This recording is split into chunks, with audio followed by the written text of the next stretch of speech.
الحمدللہ ہم اس رب کے شکر گزار ہیں جو بڑا مہربان نہایت رحم والا ہے، جس نے ہمیں کلام کرنے، سننے، سمجھنے اور اپنے پیارے دین پر عمل کرنے کی توفیق عطا فرمائی۔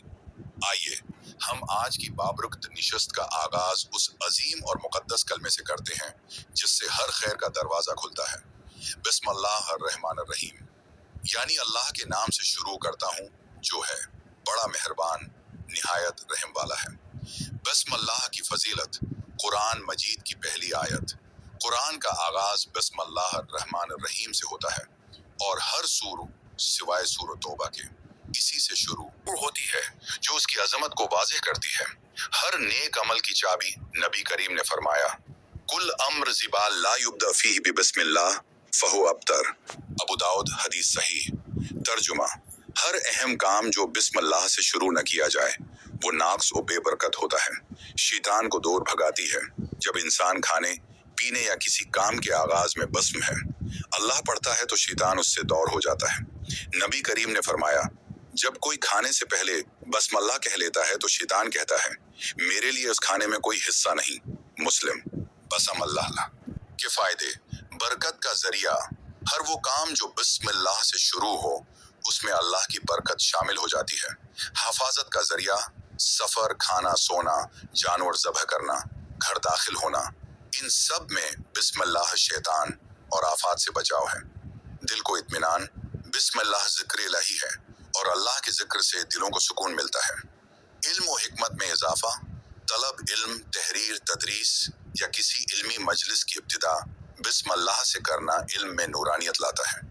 بسم اللہ نہ پڑھنے کے نقصانات، شیطان کی شرکت، اگر کھانے پینے یا کسی عمل سے پہلے بسم اللہ نہ پڑھی جائے تو شیطان اس میں شامل ہو جاتا ہے۔ برکت کا خاتمہ، بغیر بسم اللہ کے کام میں خیر کم ہو جاتی ہے۔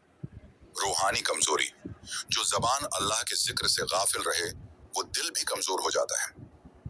اولیاء کرام کے اقوال، حضرت علی کرم اللہ وجہہ، جو بندہ سچے دل سے بسم اللہ الرحمن الرحیم کہہ کر کوئی کام شروع کرتا ہے اس کا ہر کام کامیاب ہو جاتا ہے۔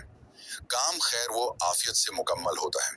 حضرت جنید بغدادی رحمہ اللہ علیہ، بسم اللہ کا ورد دل کی سختی کو نرم کر دیتا ہے اور اللہ کے قرب کا ذریعہ بنتا ہے۔ حضرت شیخ عبد القادر جیلانی رحمہ اللہ علیہ، ہر وہ کام جس کی ابتدا بسم اللہ سے ہو وہ بندے کو اللہ کی محبت تک لے جاتا ہے۔ سبق آموز واقعہ، ایک شخص حضرت امام شافعی کے پاس آیا اور کہا کہ میں بھول جاتا ہوں۔ آپ نے فرمایا، گناہوں سے بچو اور ہر کام میں بسم اللہ کہا کرو کیونکہ یہ دل کو پاک کرتی ہے اور حافظہ کو روشن کرتی ہے۔ بسم اللہ محض ایک جملہ نہیں بلکہ ایک مکمل روحانی ڈھال ہے۔ اس کا پڑھنا صرف سنت نہیں بلکہ مومن کا شعار ہے۔ ہمیں چاہیے کہ زندگی کے ہر لمحے کو بسم اللہ سے مزین کریں۔ بسم اللہ کتنے زیادہ معنی رکھتی ہے۔ قرآن کی ہر سورت ابتدا بسم اللہ سے ابتدا ہوتی ہے تو آپ نے ہر سورت کے ساتھ بسم اللہ الرحمن الرحیم لازم پڑھنا ہے، کیونکہ دیکھیں بسم اللہ الرحمن الرحیم یہ وہ خزانہ ہے، کیونکہ جب انسان عالم و روحہ میں تھا تو جب اللہ تعالی نے پوچھا کیا میں تمہارا رب نہیں ہوں تو تمام روحوں کی زبان سے ایک لفظ نکلا تھا، بلا ہاں کیوں نہیں؟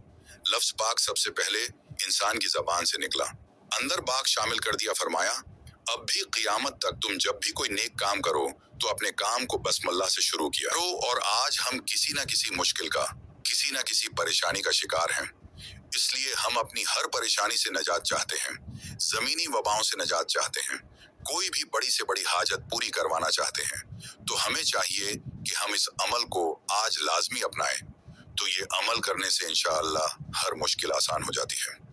بسم اللہ کا عمل، اگر کسی شخص کو کوئی مشکل پیش ہے تو وہ 3 بار درود پڑھے، اس کے بعد 1000 بار بسم اللہ پڑھے، پھر 3 بار درود پڑھے، اس طرح کرتے ہوئے 4000 بار بسم اللہ پڑھے اور پھر اپنی دعا مانگے، اللہ تعالی کا بھی رد نہیں۔ پہلی آیت کی روشنی میں بسم اللہ الرحمن الرحیم ترجمہ، اللہ کے نام سے جو بڑا مہربان نہایت رحم والا ہے۔ بالقرآن سورہ الفاتحہ آیت 1۔ آیت 2، انہ من سلیمان و انہ بسم اللہ الرحمن الرحیم ترجمہ، یہ خط سلیمان کی طرف سے ہے اور یہ بسم اللہ الرحمن الرحیم سے شروع ہوتا ہے۔ سورۃ النمل 30۔ حضرت علی رضی اللہ عنہ: جو شخص ہر کام سے پہلے بسم اللہ پڑھتا ہے، شیطان اس کے کام میں شریک نہیں ہوتا۔ حضرت ابن عباس رضی اللہ عنہ: بسم اللہ کہنے سے ہر کام میں برکت آتی ہے۔ بسم اللہ سے جو کام ہونا کام کبھی ہوتا نہیں۔ رب کا نام ہو لب پہ تو در بند بھی کھلتا ہے۔ بسم اللہ ہے نور ہدایت، بسم اللہ ہے راز کمال۔ ہر مشکل آسان ہو جائے، بس ہر مشکل آسان ہو جائے، بس پڑھ لو یہ فیض کا مال دعا برائے آغاز خیر۔ اللہم انی استودعک نفسی و دینی و اہلی و مالی فاحفظنی واحفظہم ببرکت بسم اللہ الرحمن الرحیم۔